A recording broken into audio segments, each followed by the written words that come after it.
Welcome to Story Chats at Inspy Romance. I'm Elizabeth Madry, and I'm here with my two co-hosts. I'm Narelle Atkins. I'm Valerie Comer. Today we are talking about CCR set in North Carolina. Last month we started, or 2 months ago, I guess, with our sort of trip through the United States regions. And we did the New England area and we did the Mid-Atlantic, and we were going to do the Southeast. And then we started talking about all the books that were in the Southeast, and we realized that we probably needed to split it up some. So we're going to do sort of state by state. We might combine one or two later on, depending, but the South seems to be a super popular place to set books.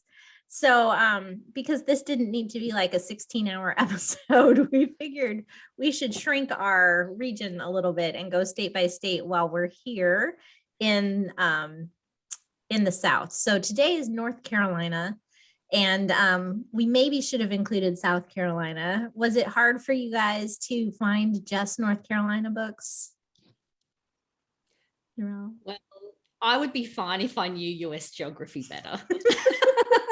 But I'm an Aussie, so, and I honestly thought I was fine with North Carolina, and I thought there'd be like 4 or 5. And then I started looking at Google Maps and realizing that certain places on the coast were actually in South Carolina.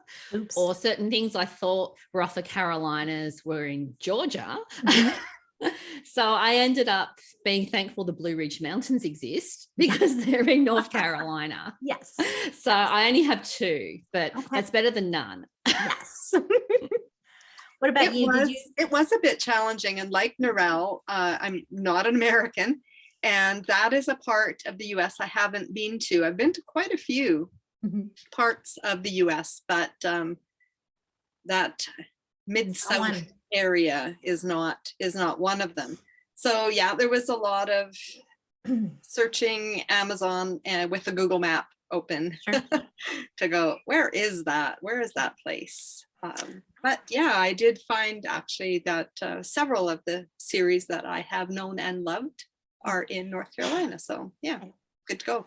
I don't think North Carolina would consider itself part of the Mid-South. They would. Well, south of DC and north of Florida. They're the South, but like Mid-South is more inland. They're like South. See, what do we know? But yeah, I mean, yeah, fair. I mean, I live in Western Canada, so Yes, let's get some fair. perspective here. Yeah. All right. So I didn't have any other questions about North Carolina. Do you guys have questions that you had about North Carolina that you wanted to I'm going comment to on? ask you, what do you think North Carolina is most known for? The rivalry between their colleges. All right. I have a different answer. The first thing that comes to mind is Dawsons Creek. Was set Oh, in is that North Carolina? Okay. Dawsons didn't watch Creek. it. Yeah, it was on the coast. What's that? Oh, I think it starts with W. There's a place, a city, a big town on the coast. Yeah, that was North Carolina. Not that I can think of the name. It was tricky searching because I had to just go Carolina, because as soon as you put north in it, then it's like north everything. So Dawsons Creek was set in Cape Side, Massachusetts. Oh, was it Massachusetts? I thought it was in I honestly thought it was North Carolina. Nope. Honestly thought it was North Carolina. Aussie geography. Y'all just have to be a little wary. That's funny. I didn't watch it when it came out. I was already married, I feel like. And it was a little too teenage drama for me. Yeah, 1998. I was like, I knew about it, but it was not my thing. Like, I didn't watch Beverly Hills 90210 either, though. So like, I've never been into that kind of thing. So I just got this distinctive memory in the show talking about, maybe it's like Hallmark, where it's all filmed in Canada, but it's actually somewhere else, possibly. Well, I wonder, like, did somebody move up there? It was filmed in Wilmington, North Carolina. Oh, that's what I'm thinking of. There you go. Okay. That's your W right Ah, So there you go. I knew there was something about North Carolina in that TV series. So I got you're not something wrong. right. Yeah, there. it Good, was. Narelle. It was Your filmed favorite. there, but they're saying that Wilmington, North Carolina looks like the fictional town of Cape Side, Massachusetts. So there you go. Who knew? You win. I don't know Massachusetts well You enough win to the say. internet. Well done. Massachusetts Well done. is Massachusetts Boston? Yeah, Boston's in Oh, good. I got Massachusetts. something Yeah. right. Yes. Woohoo. On the Small other one. side of the world. One If for the it's- Aussie. Actually, it's two. Big two checks. Very good. Very good. All right. Well, yeah, North Carolina, I think of North Carolina, they also like Biltmore is in North Carolina, the Vanderbilt home. Right. Okay. And Asheville, that's where Biltmore is in Asheville. What I like about North Carolina from a visiting standpoint is you can kind of get anything there. You've got beach on the coast, really nice beaches like the Wright brothers at the Outer Banks. That's where Kitty Hawk is there, where the Wright brothers tested their first airplanes. Is there on the northern beaches of North Carolina. And then you've got mountains. If you go west and south, you've got the Blue Ridge, you've got Asheville, you've got Biltmore, and then you've got lakes in the middle. Sort of mountainy lakes. And then you've got, as you get sort of on the eastern side towards South Carolina, you've got more flat. It's not farmland, but it's flatter, sort of normal, kind of thing. So you can get anything that you want there. Yeah, the stories that I found were set in a range of North Carolina settings. So I was just curious what it's like really known for there. But like the Chapel Hill, UNC Chapel Hill are the Tar Heels. And they are a big rival to NC State, which is the Wolf Pack. And then also Everybody Hates Duke, which is in Chapel Hill. Well, it's not in Chapel Hill. I'll get murdered. It's not in Chapel Hill. There's Duke. Those three colleges. You don't know. Yeah, those three colleges have big rivalries. And my husband's family are all Tar Heel fans, with the exception, like the biggest ones that are Tar Heel fans, their son went to State. And so it's like they have a lot of fun. Anymore. Yeah, they have a lot of fun with that. So interesting. Anyway, that's what when I think of North Carolina, I think of my husband's family and their football rivalry. And do you get hurricanes in North Carolina as well? You can on the coast. I believe Nights in Rodanthe, which is not a CCR, but it's a really it's a movie. Richard Gere, is in the Outer Banks, which is North Carolina. Okay. Yeah. We got to get Richard Gere in when we can. It's actually one I really like too, so it's fair. All right, so let's hit our books. Who wants to go first? Narelle? No, Valerie. Valerie's got her hand up. Valerie's going first. Do it. I've got 4.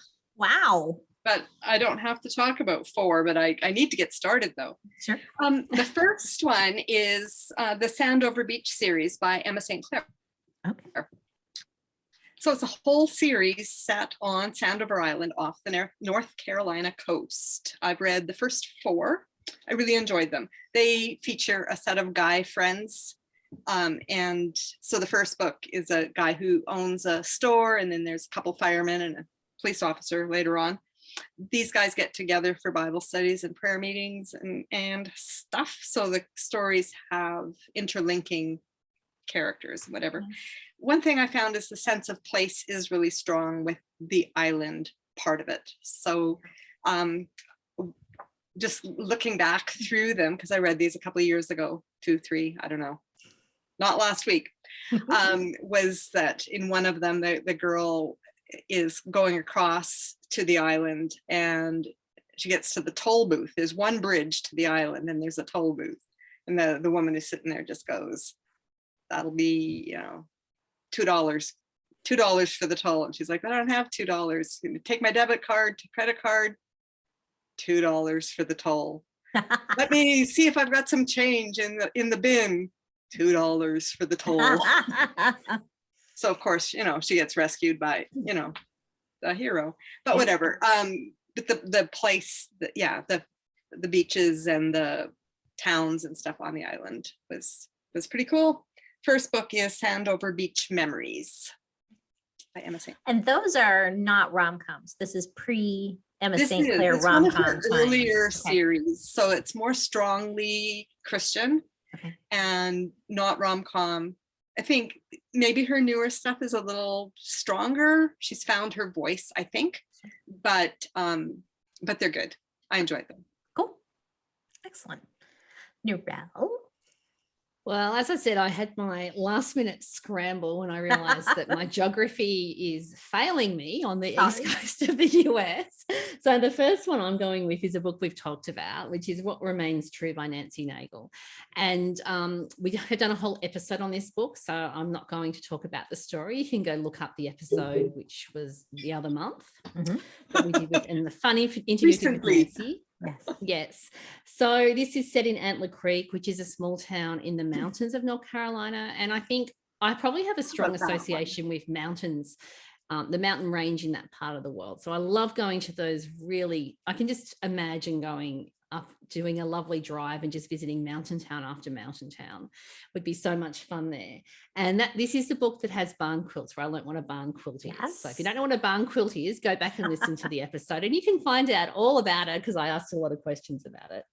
And Mariana's new to town and she's working in a linen store, and Adam's a rodeo star who owns a feed store. And it just had all that those charming small town things that you're looking for in a small town book. This one has that in spades. So it's a really lovely story. And I think it does show off the beauty of the mountains in North Carolina. I forgot that one was in North Carolina. I did too. I was desperate. No, but it's good. It's good. Oh, it worked totally. Yeah. I mean, so long as you've got your geography straight, it works. Well, we can stay in the mountains of North Carolina. My first one is in the small town mountains of North Carolina as well. And it is Someplace Familiar by Teresa Tysinger. And that is the first one in her Laurel Cove series. I went with book 1 because I believe that's where you should start. Although I'm about 75% of the way through it. I've been reading like crazy this week, but I didn't quite get enough time. So it's on my list. Yay. So let's talk about it. Yes. What's funny to me is this series, I actually pulled a Narelle because I read book 4, I think, first, for when we did the autumn books episode last year, books set in autumn.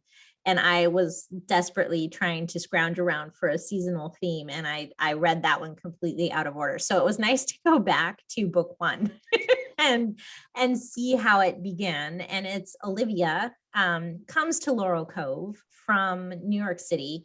And her grandmother actually lived in Laurel Cove. And when in the summer when she was growing up, Olivia would go visit grandma. And one summer she was there practically the whole summer and made this great friend, JB, and they were thick as thieves. And then summer ended and she had to go home. So that's sort of these fabulous memories that she has. She went to New York City. She's an artist. She was, sort of hoping to break into the galleries in New York City, working the day jobs while she worked on her art, hooked up with Sam, who is an emotionally abusive moron. That works. And he just, over the course of their relationship in New York City, chips away at her entire being so much that she quits art, quits everything. And she's kind of, she's morphing into this beaten down person that Sam wants her to be so that he can always feel superior. And she happens to see, I don't know if her mom sent her why she got this listing, but she sees that her grandmother's house is for sale and in Laurel Cove, and she buys it sort of on a whim and says, I'm leaving. I'm going to go fix this house up and I'm going to live there. And Sam I don't doesn't remember believe. how she got the money to just suddenly randomly buy a house. I don't think that was really addressed. I don't remember it being, because yeah. I was thinking, I don't remember how she got this house or got the money to just go buy a house. I don't really Okay. remember either. I read it very quickly on like Monday and Tuesday of this week because I needed another North Carolina book. But I loved seeing Laurel Cove sort of through the eyes of a newcomer, and in the way, like Teresa, you can tell when the author's sort of setting up the town. Like in book 4, they're more established, and there's that assumption that you know who everyone is. And so here in book 1, you really actually get introductions, which I liked. And it was similar to Nancy's book. You have all the people that you expect to see. You've got Aunt Bee, who runs the bed and breakfast and is this sort of busybody aunt, looking through the windows and matchmaking where she can. You've got the husband and wife who run the diner. You've got a great little group of friends who adopt Olivia. Wonderful. Well done there for sure. Yes. And then, of course, the love interest is JB, now all grown up. He goes by not JB. Jake. Thank you. Like, I know it's a J name.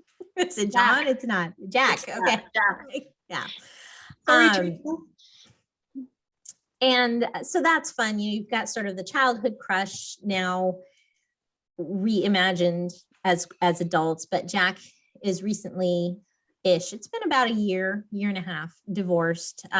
His wife was unfaithful multiple times and unrepentant for it. So there's some trauma there for him, as well as Sam's emotional abuse for Livy. But it's just really well done and fun. And I'm going to have to read the rest of them in the series because I want to go back to Laurel Cove.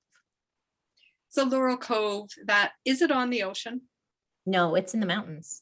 So that's what's confused me. I thought it would be on the ocean. Yeah, as well, no, being I a think cove. because it's a valley, is my guess. Okay. Is where the cove came from. It's on twisty, winding roads, and it's in a valley in the mountains.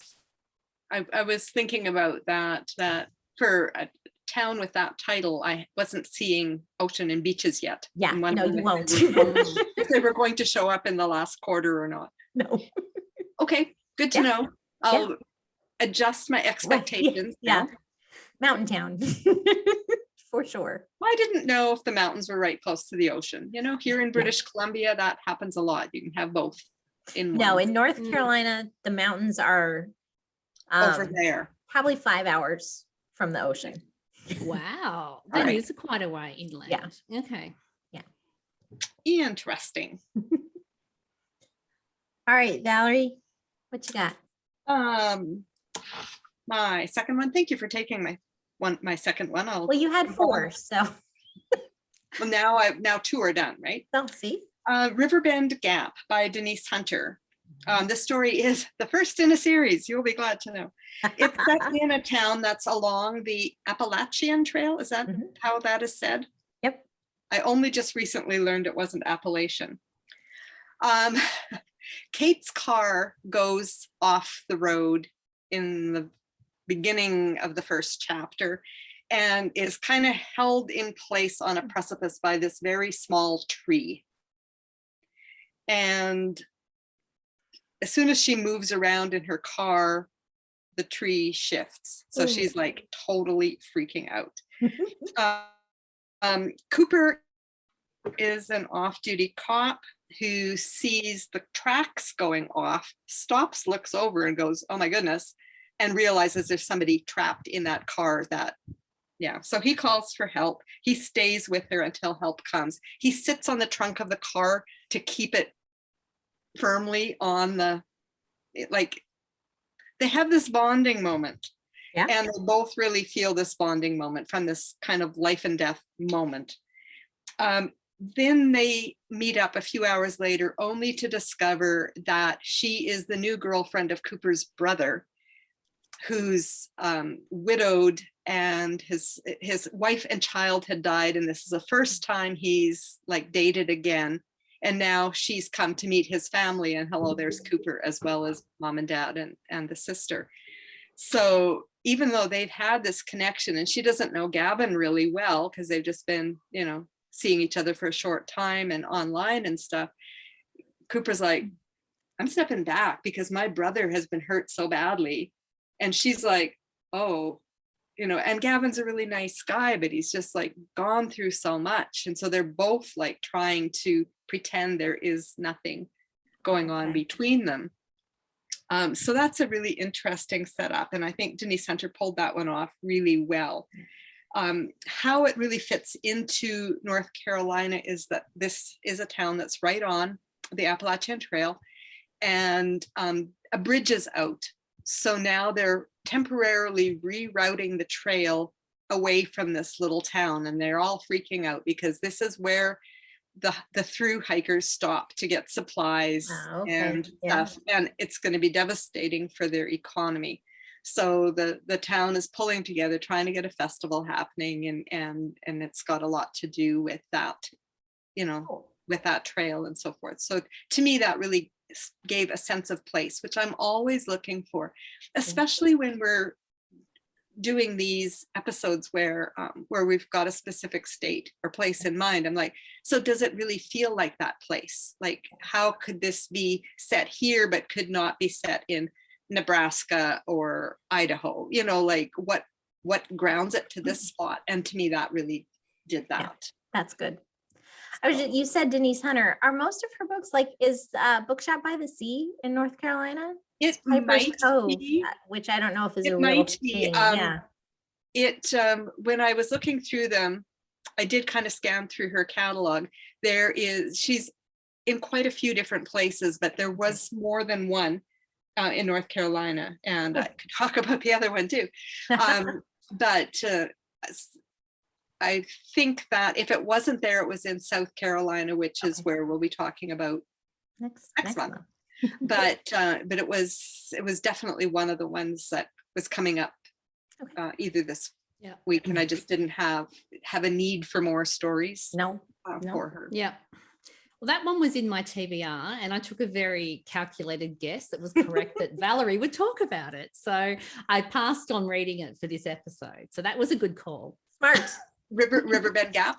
Yeah. Or yes. Bookshop by the Sea. Yeah. No, Riverbend Gap. I've got the paperback. Remember the paperback I talked about buying a while ago? Yes. So I will read it at some point in time with my ridiculous TBR. I can't make any promises on when I read it, but I will. You don't go wrong with Denise Hunter, at least I don't feel like I do. They're tight and traditionally published 3-book series almost always. So except for Bookshop by the Sea, which is apparently meant to be standalone. Yeah. Although it seems as though there was potential for more, but then I'm looking at it as an indie author going, you can get more stories out of this spot if you really tried. Yeah. Anyways, this one is a 3-book series. It's her newest, I want to say. Book 2 is out. Book 3 is coming. I could be lying. Here we go. It's a really pretty cover. That is I've seen that everywhere. Yeah. And that is such a North Carolina scene with the mountains. Yeah. It could also be West Virginia or Southwestern Virginia would also look like that. But nice. I bought it for the cover. Yeah. I'm so fickle sometimes. And you'll enjoy the story too. Yeah, it sounds like a great book. Yes. I'm looking forward to it. What's your next one, Narelle? Well, my next one is one I've also talked about before, and it's also by Teresa Tysinger. And it's just like that was one of the 6 stories in the 80s Rom-Com Club. Okay. So I'm not going to go back and talk too much about the story because I've already done that before. And this one's set in Cades Hollow, which is a small, and I actually wrote this down because I looked it up. It's a small town, 3 hours drive from Charlotte in the Blue Ridge Mountains. So I'm definitely in North Carolina. Cades Hollow, so 3 hours drive from Charlotte. Okay. Which is Charlotte the capital or big city or good? I got something right. Yes. 3. Anyway, But what I think really, this particular story, the meet cute I've talked about before, was really hilarious. The hero's a vet. She's this is the one that was very loosely based on Baby Boom, except that the brother's daughter is a teenager. She's in New York City, social media influencer person. And the 14-year-old hates being in New York, so she ends up going back to the hometown. And the hero was like her high school best friend / first love. Yes, but what really probably made sense to me in this book in terms of the setting is mountains and bad internet connections seem to go hand in hand They do. pretty much universally around the world. So put someone whose life is online and everything has to be online, put them in a mountain somewhere, and you've always got lots of fun and disasters happening. So this was a really cute story. There was lots of chemistry and swoony moments with the characters, and it's, as I said, it's part of the 80s rom-com. The 80s Rom-Com Club is the actual book name. So it has those rom-com funny elements to it as well. So nice. It's a very sweet story in North Carolina. So it ticks all those boxes. Yay. Did you tell us about the meet cute? Because if you did last time, I don't remember. So tell us quick. Meet cute. So she ends up having to beg to get internet connection because she's running around town and nobody has internet connection. And she discovers this vet clinic where she can actually get online and upload her social media stuff, and has no idea he's the vet, but she's basically mooching off their internet connection. That's funny. Just sitting in her car in the parking lot using their internet. She's actually inside the vet clinic without a pet. Without a pet. By memory. I don't think she has a pet with her. I don't think she has a pet with her either. Don't quote me on that, but it was a very awkward situation. You know how she was hoping just to sneak in there and do the stuff she needs and get it done for work, but she got caught by him. That's outstanding. Excellent. That sounds fun. Yes, it Very is fun. good. All right, my second one is Forever Music by Hope Toller Doherty. And it is set actually in Charlotte. And then they do drive out to a little town west of, half hour, 40 minutes outside of Charlotte. But I liked the Charlotte setting. I've been to Charlotte, and it's an interesting, a unique city. I feel like it's not New York City, it's not Chicago, it's a hometownier city, if I can use really bad English to describe it. You just did. I just did, so I'm going to. It doesn't feel big city. So which I like about it. It's a cute city. So but let's see. I didn't write the character names down because why would I? I never do. The girl is, wow, my mind just went completely blank. Oh my word. She is a teacher, a history professor, and she had a summer job driving a parking shuttle for the airport. And the guy is a lawyer, and all summer he would go out of his way to get in her park and go bus. And but he wouldn't talk to her. Like, she tried to talk to him and be friendly, and he just would sit there all scowly. So but then she shows up. She is a history teacher, but she also wrote a grant for the library, and she shows up to the award gala for the library because she wrote the grant and they got it, but they don't know how much it is yet. They're going to announce this at the gala. And he's there looking all dapper, and he sees her and he's like, what is this park and go driver doing? And then it turns out that she's like the award recipient. And so it's really fun sort of start to that. And he's very unhappy as a lawyer. He's got a lot of family drama. You should be driving an airport shuttle. Yeah. And she is more grounded, and it's fun where they're not both full of drama. In this one, he is definitely full of drama. She has some, but it's not as much, so she can be sort of more of a stabilizing influence. But he also has the appropriate class girlfriend already who's poised. She's the granddaughter of the firm owner, so she's his ticket to partnership. So any relationship with them is going to cause lots of problems, if he ditches this girl that he doesn't really like, other than what she can do for him in the firm that he doesn't actually want to be a partner in. So there's lots of tension, but it's not too high in the like drama tension scale for me, because I don't love high angst, but there's a good amount, and it's really quite enjoyable. I enjoyed it a lot. I think the only book that I've read by hers is when we did the Ireland episode back for St. Patty's Day. Yeah. So I should look up more by her. I'm going to read, there's 3 or 4, I think, in the series. I'm going to have to read the rest of them because I'm very invested. The girl has 2 brothers. So I think I'm hoping it'll be her siblings, 3 brothers, I think. Anyway, I liked them all and I want to know more, and I'm hoping that I'll get to. Excellent. which is what you want when you read the first book in a series, for sure. Those are my 2. We can probably squeeze one more in, Valerie. If you want. I'll just toss in an honorable mention for Denise Hunter's Bluebell Inn series, which is set on a little mountain lake in a resort town.